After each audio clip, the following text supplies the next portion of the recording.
Вдруг вспомнились трупы по снежным полям, бомбежки и взорванные кариатиды. Матч с немцами, кассы ломают, бедлам. Простившие родине все их обиды, катили болеть за нее инвалиды. Войною разрезанные пополам, еще не сосланные на Валаам, истории, выброшенные в хлам, и мрачно цедили: фрицы, гниды, за нами Москва. Проиграть — это срам. Незримые струпья от ран отдирая, катились медалями и орденами обрубки войны к стадиону «Динамо» в единственный действующий храм.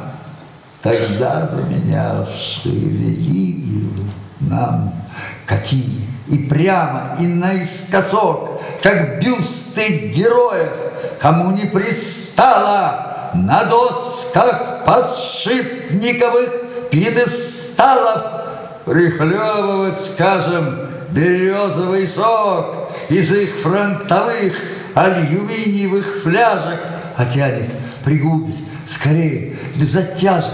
Лишь то, без чего и футбол был бы тяжек, напиток барачный, по цвету табачный, отнюдь не бутылочный, по вкусу обмылочный, а может опилочный, из табуретов страны Советов, непобедимейший самогон, который можно, его отведав, подзакусить рукавом, сапогом, и даже египетские пирамиды, чуть вздрогнув, услышали где-то в песках, как с грохотом катят в Москве инвалиды с татуировками на руках.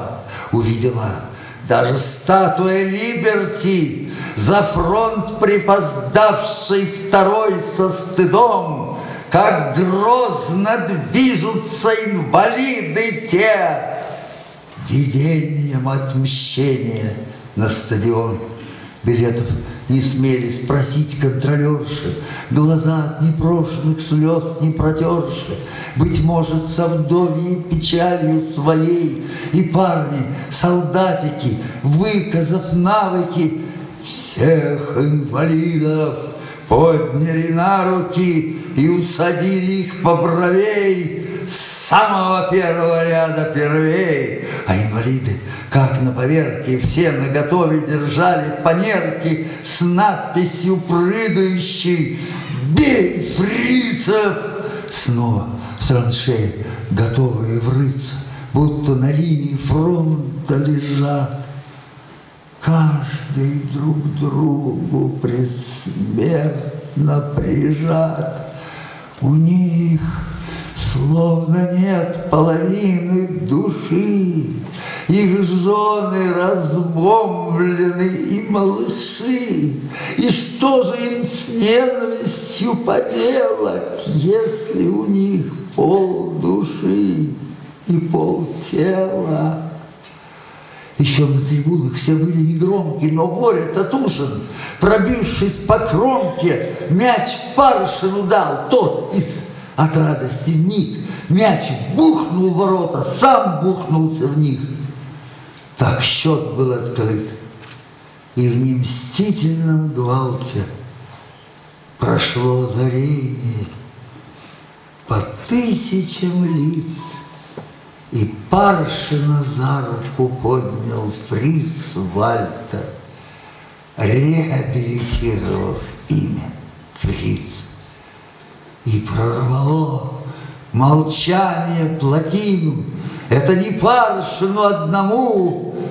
Все инвалиды зааплодировали бывшему пленному своему. Но Лишь 2 ответных гола нам садили.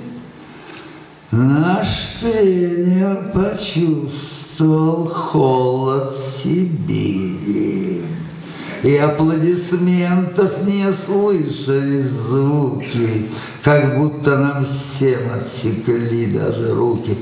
И вдруг самый смелый из инвалидов вздохнул в восхищение горькое, выдох: «А я, братцы, скажу по праву танкиста, и здорово немцы играют, и чисто». И хлопнул разок, всех других огорошив в свои обожженные в танке ладоши. А кто-то подхлопывать медленно стал, качая поскрипывающий пьедестал. Теперь в инвалидах была перемена. Они бы фанерки свои о колено сломали. Да не было этих колен. Но все-таки призрак войны околел. Лишь только бы стольким опять на погибель не вырос бы где-нибудь новенький Гитлер. Лишь только бы заново опьедестален не ожил ни прежний, ни будущий Сталин. Фриц Вальтер, ты где? Я усвоил серьезно дать руку кому-то. Не может быть поздно. Ах, сколько раз этот матч видел после, и ваши удары Масленкин, Ильин. А счет получился 3-2 в нашу пользу. Но выигрыш общий был неразделим. А знаете, немцы, кто лучшие гиды? Кто соединил 2 Германии вам? Вернитесь в тот матч, их увидите там. Кончаются войны не жестом Фемиды, а только когда, забывая обиды, войну убивают в себе инвалиды, войною разрезанные пополам.